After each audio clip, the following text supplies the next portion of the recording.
design of this room is such that there's glare on the clock face and I can't see what time it is, but I think it is time that we should get underway. 12:25. Let me just say a couple of quick things by introduction. Any students in the room, if you didn't sign in our register as you came in, please do. That your reason is partly we would like to know who has come to these talks, but also we, as a college, give a certificate of participation to every student who attends 6 or more of these talks throughout the year. And the only way we know if you have attended 6 or more of them is if you have signed in on 6 or more occasions, so please do. Also this year, James Simeon, the head of the college, who is out of town today and asked me to preside in his absence, gives a book drawn to a name drawn at random from those who have signed in each day. So if you're interested in adding to your library, please make sure you're signed in. Our speaker today is Genvière Cartier. I'm not going to talk about what she's going to talk about because I'll get it wrong, but I'll also leave that to her. And I'll tell you only very briefly, she's a professor of law at the University of Sherbrooke, a distinguished professor of law within the university and within the wider legal community. But something that particularly caught my eye in her biography is that she was a former associate dean of students. And what better venue than a college community for someone who has put her body on the line in terms of the relations with students and between students and faculty. And that is what we are about, and we are delighted that that's what you have been about as well. She's going to be talking about cities and foreign relations. And she's not going to be talking about this, so I can say what leapt to my mind when I saw that was an American example rather than a Canadian one that we hear a lot about in the current political environment in the United States, namely sanctuary cities. There are cities in the United States who have undertaken in their municipal councils to declare themselves to be sanctuary locations for about to undocumented non-legal immigrants in the United States. The Trump administration is particularly exercised about sanctuary cities. Sees that as an inappropriate legal thing to do, but also a contradiction of the policy of the current administration. And there are typical Trumpian threats to cut off funding to cities that are sanctuary cities. It's just one among many, many, many examples of cities stretching the boundaries of 2-century-old constitutional frameworks that didn't anticipate the international role of cities, when cities now have at least ambitions, if not legal authority, to be active. Just one last thing. If we go back more than 2 centuries, there were cities who were very much central to international activity. Before there were even nations, there were cities. The Hanseatic League, Phoenicia, we can think back to medieval and ancient history. Cities were where the action used to be. Maybe cities are where the action is increasingly starting to be. And with that, I'll turn things over to Genvière Cartier. Well, thank you very much for this introduction. I agree with everything that you've said. I would like to thank you for inviting me, for having me here. I've been thinking about cities for not that long. It came about as a coincidence. I will just explain briefly how it came about. But what I would like to do today is, well, essentially three things. Just explain how I came to be interested in the question of cities on the international stage. And then the second thing is to explain how difficult it is to actually imagine a legal foundation for a city's action on the international stage, given the traditional or dominant understandings of the various fields of law that are involved. And then the third thing I would like to do is to suggest some openings in these orthodox understandings of legal fields that suggest that maybe cities can have somehow an entry point into their action on the international stage, but from a legal point of view. So I think it might be useful just for me to tell you how I got interested in the question of cities on the international stage, because it explains the perspective I have on this question. So I'm a law professor, so my area of expertise is administrative law, and more specifically, I've been working on the question of discretionary powers in the administrative state. So as you know, discretionary powers are those that give some leeway to decision makers so that they are statutory, they have statutory authorization that gives them the possibility to choose among possible courses of action or inaction in a specific case. So I studied this kind of powers in my doctoral thesis and in a number of publications afterwards to understand basically if this kind of power was coherent with the rule of law. So when you have someone who creates the norms that are applicable and then applies those rules, don't we have something that is in fact incompatible with the rule of law? So I reflected a long time on this question whether statutory discretion is compatible with the rule of law. And then I recently started reflecting on a different kind of discretionary power, one that derives from what we call the prerogative. So the prerogative power is what used to be the plenary powers of the king or the queen, and then over time that prerogative diminished very importantly, so that now there's a residue of that prerogative that is still exercised by high-level executive agents in governments. And so the prerogative can also be the basis for discretionary powers. So I started studying statutory exercises of discretion, and then I wanted to study prerogative exercises of discretion. The difference essentially is that one is must be delegated in a statute, the other exists just because it's what was left of the king's power, and only high-level agents can exercise it. Now, what's the link between this and cities?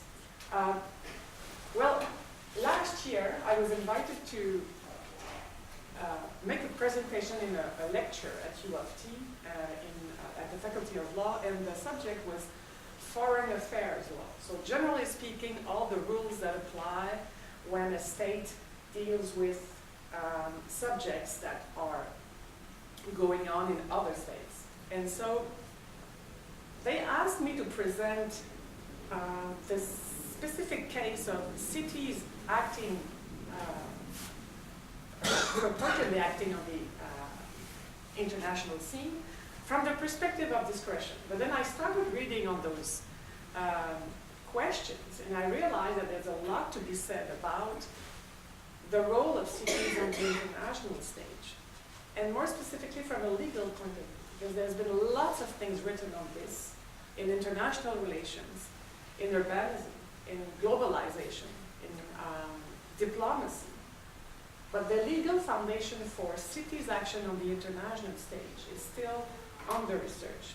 So I'm trying to make legal sense of cities' actions in foreign affairs. So that's basically why I'm here today to discuss those issues.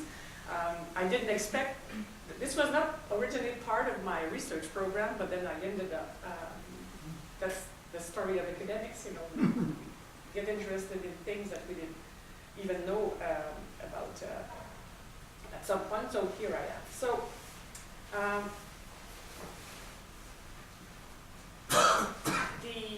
so cities are present more and more in matters that have international dimensions or that are usually associated to foreign affairs. So politically, they are clearly now they exercise significant influence in a number of ways. They exist now from a diplomatic point of view, so they develop links with other cities, or sometimes cities have direct contact with governments abroad. So they are politically and from a diplomatic point of view really present on the international stage. Just to give you a few examples, the examples you gave are quite clear on that, but I could add all the public manifestations of protest of big American cities in the wake of climate change, when states decided to backtrack on their engagements towards climate change. Cities like New York or Los Angeles decided to step in and say, well, if the federal government doesn't care about it, we will make things happen. So this is just one example. The other example is the numerous decisions that cities make to attract businesses or corporations on their territory to create jobs and to so they don't wait for the state to act. They directly go to foreign country to strike that kind of deal. So there's the sister cities agreements. There's bilateral agreements on tourism, on trade. So there's a lot of things going on. So they are actually present in international networks. But the question I want to raise is, what is the legal basis for their action? In fact, most of the time, nobody asks that question because everyone seems happy with the situation when nothing is disturbed or no private rights are affected. Nobody has any real interest in disputing the presence of cities abroad. So we don't usually hear about that from a legal point of view. But there are cases where this is raised before the courts. And usually it's because there are decisions that are taken that affect third parties. And then these third parties, of course, require justification for such effect on themselves. So they go to court and require that legal justification be established. So I will take one example of that, a Canadian case that arose almost 25 years ago now, that you've probably heard about, is the case of Vancouver, the Shell Canada. So if we go back to the case was handed down in 1994, but the facts of the case arose over the 1980s. So back then, if you remember, there were issues about the political system in South Africa. And in the 1980s, so Vancouver periodically invited Shell to bid for tenders in contracts for petroleum services for the city of Vancouver. And then at the end of the 1980s, the city council adopted 2 resolutions aimed at joining an international boycott of Shell. And so the purpose of the boycott was to put pressure on big corporations doing business in South Africa to step out of the country, so that eventually this would put pressure on the government to radically change the apartheid regime that was still entrenched and brutally applied in South Africa. So the city of Vancouver adopted 2 resolutions saying that it would not do business with Shell until Shell completely withdraws from South Africa. And it also declared Vancouver a Shell-free environment until Shell disinvests from South Africa. So in this particular case, Shell was directly targeted by the resolution and so challenged the decision of the city before the courts. Now what's interesting is that the resolution was adopted after citizens were heard, after Shell was heard, and even I think Shell submitted written observations, so there were deliberations at the city council. And both resolutions passed on a narrow vote. I think there was one vote that separated the pros and the cons, but the resolutions were adopted. But I think it's important to remember this part of the story, because there's been, in other words, deliberation between citizens and the company, and then a democratic process at the municipal level. So Shell disputed the legality of the resolution before the court. And eventually the Supreme Court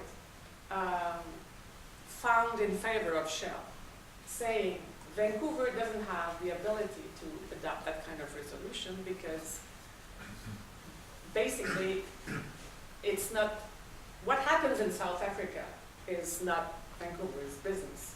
Vancouver has jurisdiction on a specific territory, and the decision it makes have to deal with the needs of the citizens of the city of Vancouver. So the peace, order, and good government of the city. They have no business influencing, trying to influence the political situation in a foreign country. But the decision of the Supreme Court was also decided on a very narrow vote, 5-4 in favor of Shell. And the dissent written by Madam Justice McLaughlin discussed the role of cities in a very different way. She said, and there's a part of her decision that is really interesting, but she said that she thought the majority has an outdated vision of what cities were about today. And she said now it's important to see that cities are, she talks about the modern conception of cities. And she said that they should be free to define for themselves as much as possible the scope of their authority. And she said the term welfare of the citizens is capable of embracing not only their immediate needs, but also the psychological welfare of the citizens as members of a community who have an interest in expressing their identity as a community. Among such measures may be found community expression of disapproval or approval of different types of conduct, wherever it is found. So we here have 2 different visions of the role of city. So in 1994, when this decision was made, there was truly a dual approach to what cities were supposed to do. And if we take this case as a starting point, we can see how one can approach the question of the potential legal foundation for cities' action. So this is what I want to do now. So the challenge with the question whether cities have a legal status on the international stage is that there are potentially three legal fields involved. The first one is international law. The second one is constitutional law. And the third is administrative law. If one takes international law, prevailing accounts of international law revolve around concepts of statehood and sovereignty. So international law assumes a grouping of formally equal and uniform subjects, which are unitary states. And each state speaks a single voice. And that single voice is the central government. So under that model, states alone are sovereign, and states alone are subjects of international law. So this is a model that excludes cities outright, because to get involved or to be a part of the circle that can deal with international law, you have to be essentially a sovereign state, which is not the case for cities. Similarly, in constitutional law, the typical approach to foreign affairs in constitutional law is that the assumption is that there are two distinct realms of state action: the internal realm, the inside of the Constitution, and the external one. And each realm is governed by a different regime of law. So in fact, there's a legal regime inside, and outside is some kind of an illegal or a pre-legal regime, because states exist to create constituted spaces where the law rules, but then beyond the state, of course there's international law, but it's sometimes disputed as a real notion of law. So what happens beyond state borders under constitutional law belongs to essentially the executive through the prerogative over foreign affairs. So Parliament, courts, and the executive share functions inside, but beyond state borders, it's really the executive that can act. So constitutional law provides that it is only the executive that can speak outside the borders of the state, and it must be able to speak freely, because usually the questions that are raised beyond the limits of the states are existential questions. Traditionally, do we make war? Do we write treaties, or that kind of stuff? So these elements explain why constitutional law, as much as international law, disqualifies cities from participating in foreign affairs, because cities traditionally focus on local matters situated within the internal space of the state. So they don't have anything to do under constitutional law outside the state. And the third domain is administrative law. And in Canada, as in a number of other countries, although in the past cities actually predated the state, but for a number of years now, cities have been approached as pure statutory creations. So they exist only if the state adopts a statute that creates the city and gives the power to the city, which is, when you think about it, which is totally surreal, because Toronto exists, and it predates the statute that allows the province to create the cities. So they are they're viewed as statutory creations. They have no constitutional protection. And so their powers is to be found in the statutes that delegate them the powers, and those statutes are interpreted traditionally in the light of a very narrow conception of the rule of cities. So the result is that we have the majority opinion in Shell, saying that, you know, cities are preoccupied with local matters essentially, so they don't have anything to do with what happens beyond. So, just to start the discussion, but I still have only 5 minutes to go, but what I'm trying to see is what follows. In each of these three fields of law, what I've described is what I call the orthodox understanding, or the dominant understanding, the traditional understanding, that are still very much present in the official discourse of the law. What I'm trying to see is in each of these fields, I'm trying to identify countervailing conceptions that open up the space for cities to get through. And so I will briefly present what I see as promising ways in which cities could get through from a legal point of view. So in international law, there have been important research on what is called the interactional account of international law, which means that international law proceeds from a transformation of the practice into the creation of norms. And it's a constructivist approach to international law, in a sense. So what it says is that the sense of legal obligation that states have emerges from first a practice of recognizing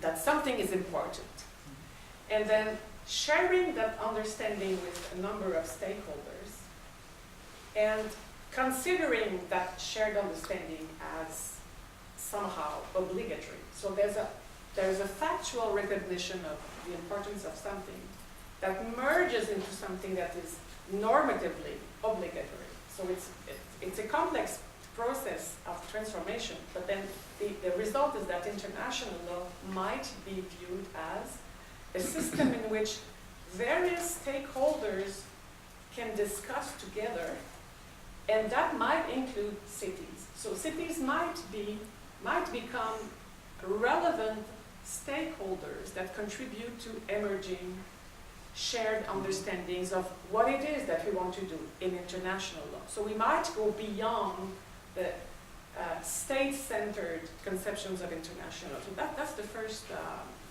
I think that's the first promising path that we might find. In constitutional law, there's a similar kind of, or series of theories that are emerging slowly. And it's the idea that the requirement that the state speaks with one voice might be questioned in the light of what Tom Poole from the London School of Economics has termed the interactional approach to constitutional law. And, excuse me, it's the mutually constitutive model of constitutional law, which is quite similar to the interactional approach of international law, which means that the recognition of a particular stakeholder from foreign states contributes to giving that the stakeholder that is recognized as such contributes to giving him legitimacy to speak on behalf of the state. So increasingly we see international organizations or even states that connect directly to cities.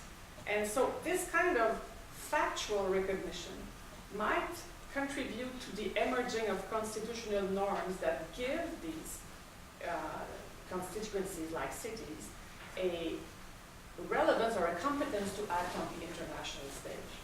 And the third domain, so administrative law,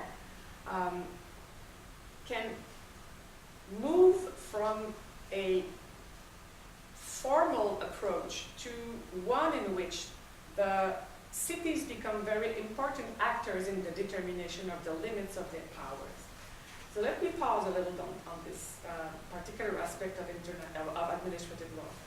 Traditionally, as I said, cities are viewed as statutory creations. So it means that if we want to evaluate the legality of cities' action, we need to interpret the statutory powers. And typically, there's this traditional approach to interpretation that the meaning is in the text and that only judges can actually find the meaning in that text. And so there's been, over the last 40 years, a significant evolution in administrative law that says the meaning is not located within the text. So the meaning is to be discovered through a process of interpretation that requires understanding the underlying context, the objective of the statute. So interpretation is not what we thought it used to be. And what is more, cities themselves, like any other administrative constituencies in regard to their authorizing statute, but in this case, cities have a role, have a contribution to make to the identification of the meaning of the statutes. So this was called the politics of deference. So when we dispute the legality of action in the administrative state has a say or contributes to the discussion around the meaning of the statutes. So what it is very important here is that if cities themselves begin to change the way they conceive their own role on the international scene, it means that this vision that they have of their role will progressively inform the interpretation that they make of their own statutory powers. And so this will eventually contribute to adapting the meaning of the authorizing statute to what happens today on the world stage. So I'm still trying to work hard more specifically how those three fields of law, both in their traditional approaches and in these emerging perspectives, could combine to provide a legal basis for cities' actions. So if you have any suggestions or questions, I'll be happy to take them aboard. So thank you.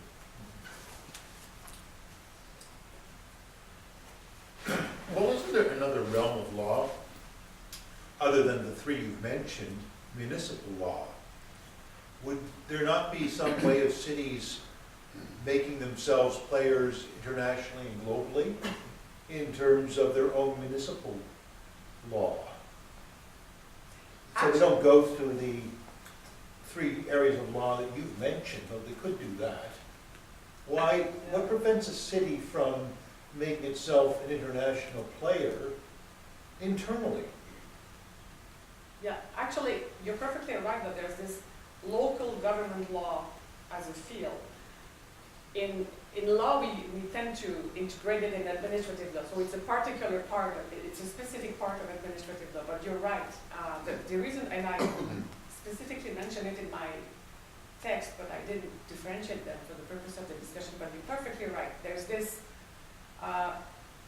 specific area of administrative law that deals with local government law. And the reason, there's a potential there to open up to the outside world as well, because typically this is where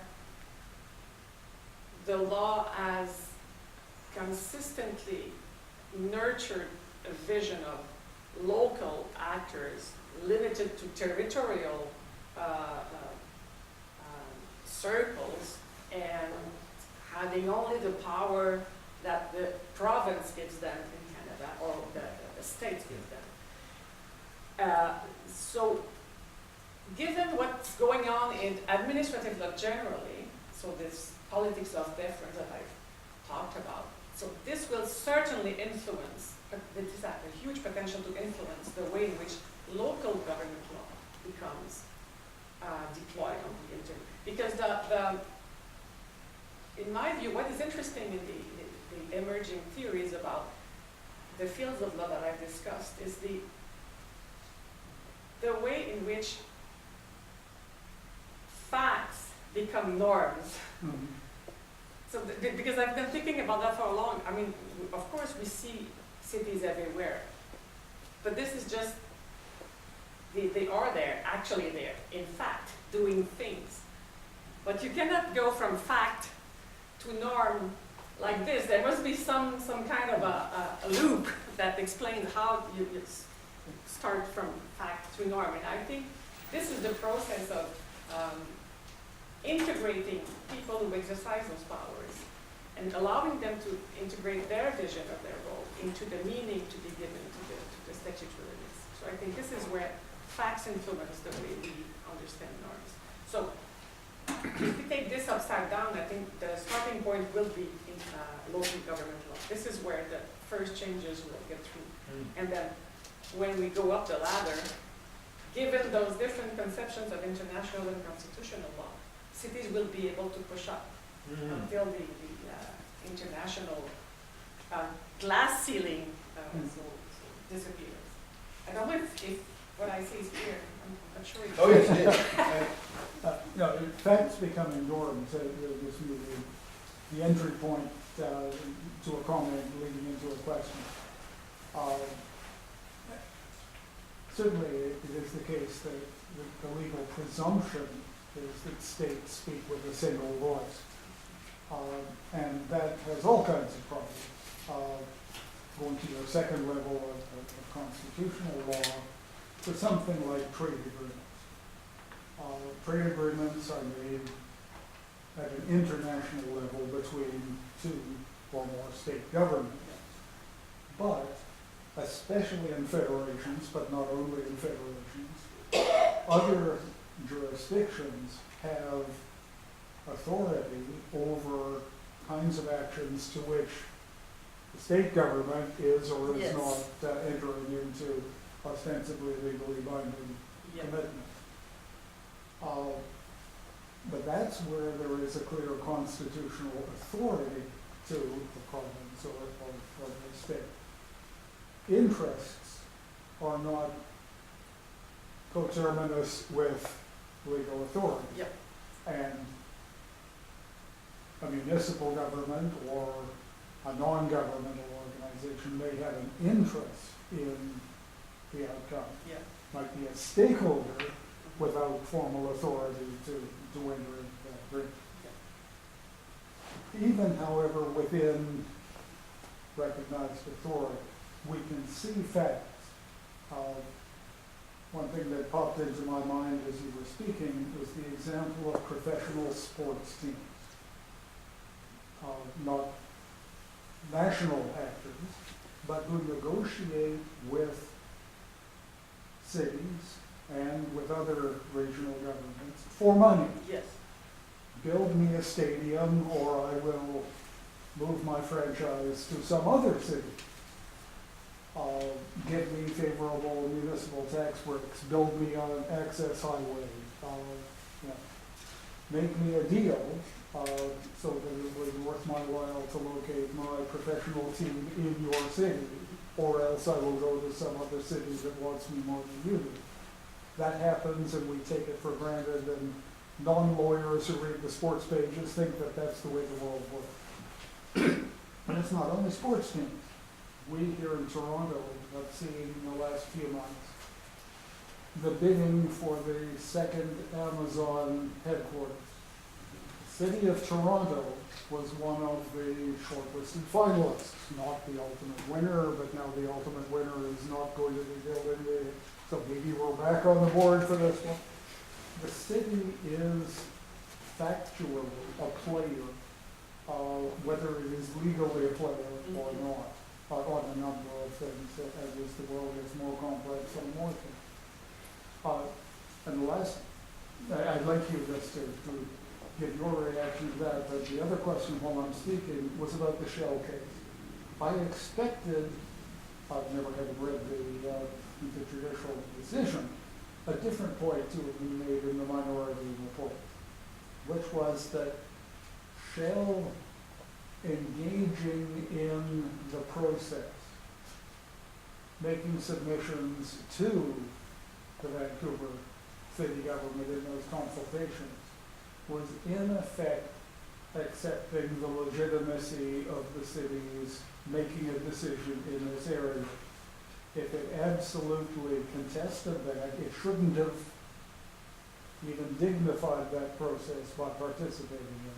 You mean by virtue of being part of the tendering process? That's right. Right. But it would have been very easy, and it happens, I'm sure, in other cases, to say, you have no standing in this. Don't waste my time by asking me to engage you. Why was that not considered of legal relevance? Okay, so on the first series of examples, what I realized when I started thinking about cities is that when you read, there are many texts that are written on the role of cities that presume or assume, I don't know which is better in English, but they assume that it's not clear, but there's a kind of underlying assumption that cities can make things better, that it's sort of more progressive, more efficient, more. So a number of reasonings in what I read are somehow informed by the unwritten mission of let's try to find a way to give cities the legal right to make treaties, for instance. So I think in the examples you give, I think what the right way or the best way to approach a problem or the question is to see the way to put those issues to the surface. So we're not trying to make sure that cities have the same standing as states, but there must somehow be a way in which we can officially or legally coordinate the actions of the stakeholders. Let's turn them that. So that I don't think no one would think that tomorrow cities could declare war on France. There are obvious things that they couldn't do. And we think that there are obvious things that they could do, but so I think what I'm trying to find is a framework for arbitrating between the various considerations at play and trying to see how the line can be drawn and who can draw this line.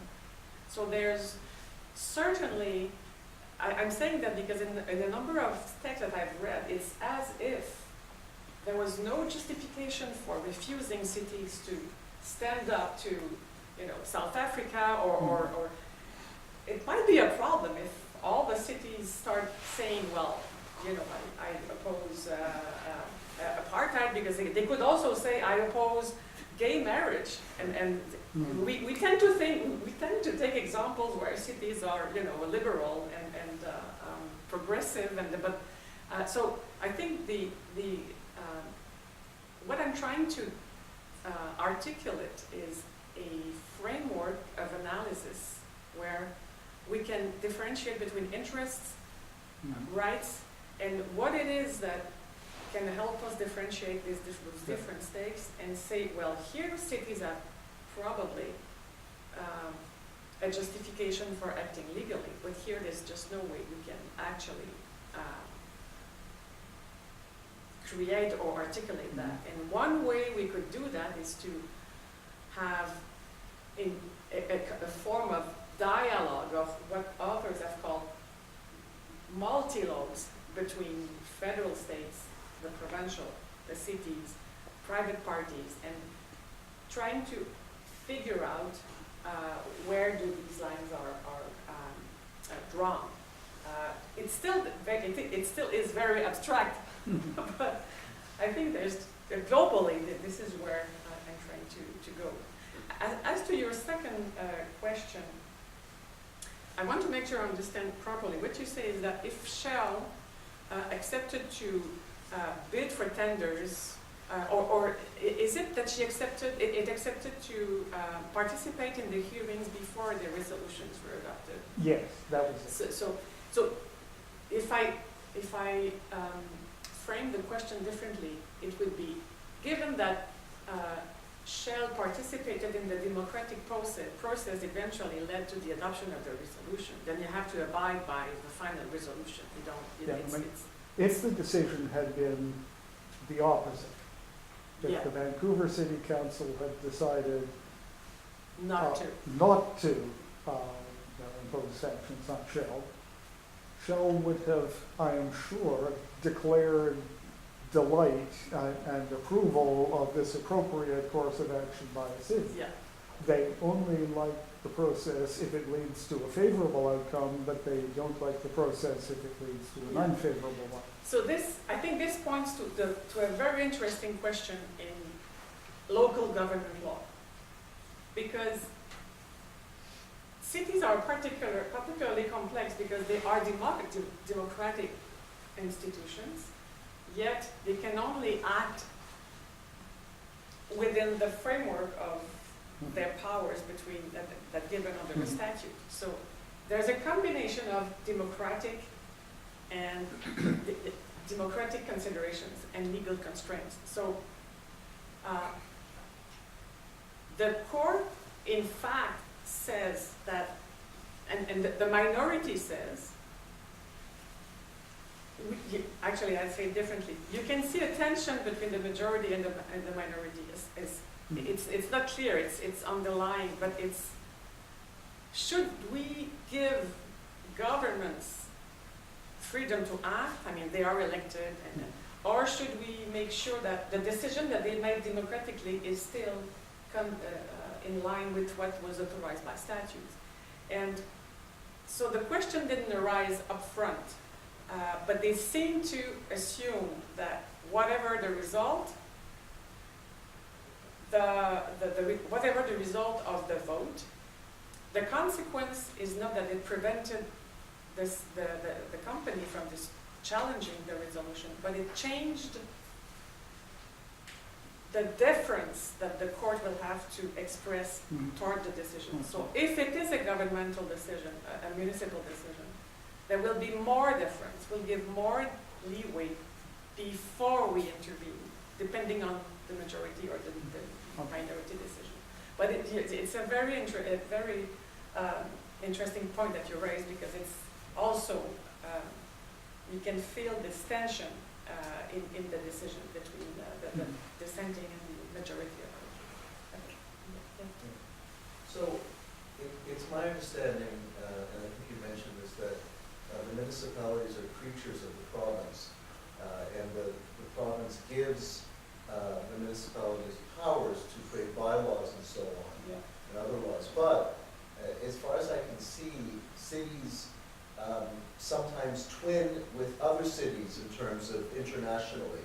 You know, with places in the Philippines, Italy, Israel, Guatemala, and so on. So they are on the stage. They also will go to cities will go to various countries as cities, you know, in terms of representing their economic interests, and go to other countries and of course other cities, you know, within the countries, and lobby and talk about, you know, what they have in common, commerce and so on. And also, I mean, thinking about this, and I'm just thinking out loud, cities are completely responsible for resettling, you know, refugees and people that need asylum. You know, in other words, they come across the border in Canada. It's cities that are basically saddled with responsibilities, with the understanding that federally there may be coming, you know, some sort of financial relief, or they may be coming from a provincial level, which is less likely. So they are global actors, whether they want to be or not, and they're the ones that are kind of stuck with the outcomes. And as Phil points out, they do have the ability under the jurisdiction of the province to enact bylaws. but still, with the municipal act, it limits them, and I don't know how it works in Quebec. I don't know if it works the same way. It works the same way, yes. So they're creatures of the Yes, province. because the Constitution says provinces are responsible for municipal authorities, and so provinces create municipalities, and then they delegate them the power to adopt bylaws. And I think what you point out is the fact that there's a disjunction. Yeah. Is this an English word? Yeah. Between the dominant conception, the dominant legal, local governmental law conception of cities, that they are pure creatures of statute, and that everything they do derives from the statute. So they have the power, there's a complete, not a complete, but an important disjunction between what they are supposed to be and what they are in fact. Yeah. Many things that they do, for instance, when Montreal deals with Paris for tourism purposes.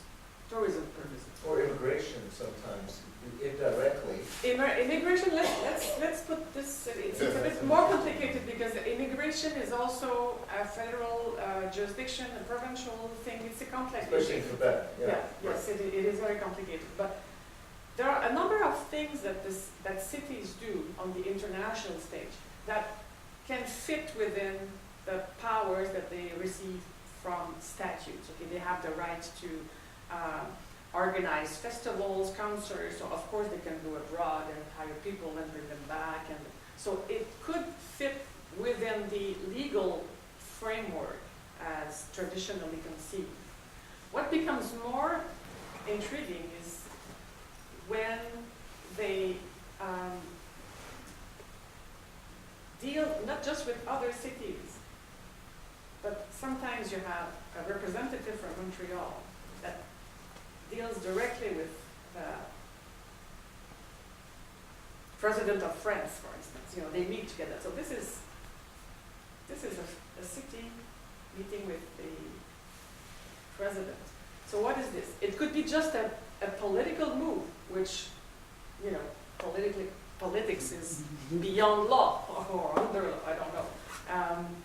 It could be diplomacy, but if they strike a deal, how do you make sense of that? And if they keep doing that, if the deals are maintained, fine, but if there's a litigation, how do we actually do that? So that's part of the questioning. There's an apparent disruption between the traditional legal conception of cities and what they actually do. And what is very complicated is that there's hundreds of ways in which cities act on the international stage. And it's hard even to make categories of actions. Sometimes they just sell themselves, saying, come, bring your tourists, and we love them. And then sometimes they want to do things, sometimes they say, we'll welcome illegal immigrants. And federal police won't be able to come. Sanctuary cities. That's right, yeah. Which gets into a whole, we had a panel here 3 weeks ago on municipal ethics, municipalities. We had municipal ethics commissioners, 2 of which represented a number of municipalities. They're smaller, so they oversaw them. And we were discussing municipal ethics, largely because municipalities deal with development, and they have some sweeping powers that we tend to only watch federal government and provincial government on TV, but ignore what goes on municipally. In your research, looking through an ethical lens, what problems do you foresee based upon what you've gotten, where you've gotten so far, if you're looking through an ethical lens, that they're going to run in if this continues to progress as you see it happening? I think there will be or frame it this way, are cities positioned or have the tools and resources to deal with the ethical problems that would naturally arise as a result of acting more on the international scheme than less locally about keeping the lights on in the park. Yeah, so that's, I think, yeah, The- the second way of framing the question Right. is, yeah. So, when, one of the first articles I read on cities, the author drew the advantages and the disadvantages of giving cities more power. Mhm. And one of the disadvantages, of course, the advantages was, you know, it's closer to the population, understanding of the needs of the people and all that usual stuff. But then on the more difficult part is, especially nowadays, there are really complicated issues about human rights, equality, freedom of expression, and on the one side, and then on the other side, we cannot ignore that there are subjects that are highly sensitive abroad, for instance, freedom of religion. And so, do they have what it takes to actually measure the impact of their behavior? Right. And I think this is why one cannot try to articulate a legal basis for cities' action if we don't at the same time have a proper perspective about all the implications of cities' action abroad. So it's not just a good thing to have cities doing all sorts of things. Right. It's not just bad, but it's not necessarily good.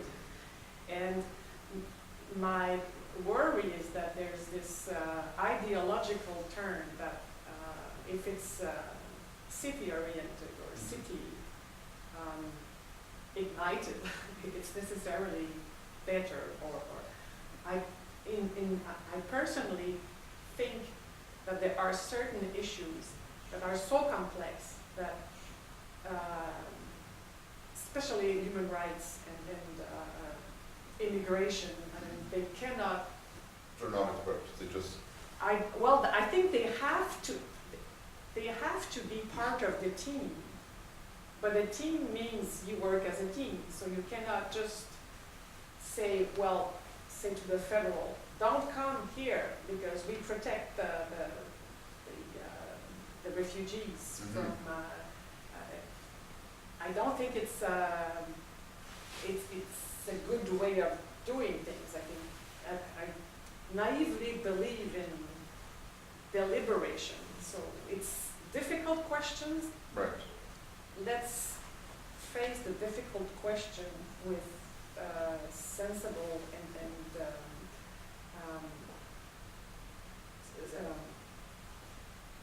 trying to find the English word, but anyway, if things are complicated, it means that we have to devote time and energy and thought Mhm. about what it has to be. So it's not outright good, I would say that. And I'm a bit worried about some aspects of cities' actions. So that's why I think the way those theories suggest that we might open up to cities, the idea that there's a need to develop shared understandings about what it is that should be done and how. To build shared understandings, you have to share knowledge, you have to, Right. and I think this is what I find promising in that approach. It's not the statute that has any meaning that tells you what to do, it's on the ground we find this problem. So can we tell the federal that we have this problem? And not just tell that so that we have to amend the Constitution or amend the statute, just so that it changes the way the statute itself is interpreted. So eventually it will open up to a more sensible way of approaching cities' power. And I know, are we on a timeline? We've got another 5 minutes if you want to use it. It's much, coming out from different, Professor Nadolsky, law professor. Yeah, Jennifer is. Yes, Yeah. made a statement last year in a seminar that was very fascinating to me. She said, the question is no longer, in a liberal democracy, it's no longer about the individual and the state. That question about liberal democracy has really been solved.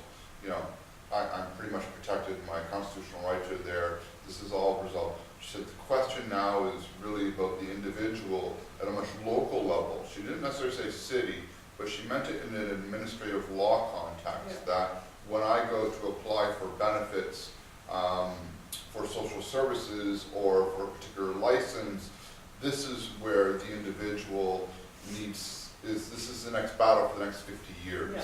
That the big liberal project is solved with the state, we're now at a much local level. So when I heard you speaking of this, that statement that she said to me, which I haven't quite reconciled yet, came back into my head and said, well, this is kind of where Jennifer was going, with the notion that my argument isn't with the federal state anymore. My issue is going to be with my municipality. That's interesting because I've discussed those issues with Jennifer on the own. Okay. Yeah, and so it's right on. I mean, when I worked, this is why I started my talk discussing where does my interest for cities come from. And I originally studied the notion of discretion. Mm-hmm. And I developed the notion of that I call discretion as dialogue. And I situated these cases where an individual applies for benefits, Mm-hmm. and then the decision maker has a discretion, a Yes. leeway. Yes. So what will he do? I mean, in my view, he needs to open up to the individual, listen to what the individual has to do, and then the relationship is quite here. So This was where she was going with that about. that's right. So the relational part of it. Yes. So I'm trying to fit this kind of thinking in the framework where cities could make sense of what they do. So Because at the federal level, my interaction is really only CRA, passport, maybe one or two others, yeah, maybe. At a municipal level, my interaction, let's say if you use Windows, is, you know, a lot more than it is with the federal state or even the provincial state. yeah. But I think it might be possible to have a framework that puts all three together, the federal, the provincial, and the municipal, and try to develop a method that allows us to understand the legitimate area of action of each one. So Right. I think that might be the way to go. So I wasn't off in marrying the two, You hearing are what you said and spot then on. bringing, okay, there you go, see? There you Terrific go. end.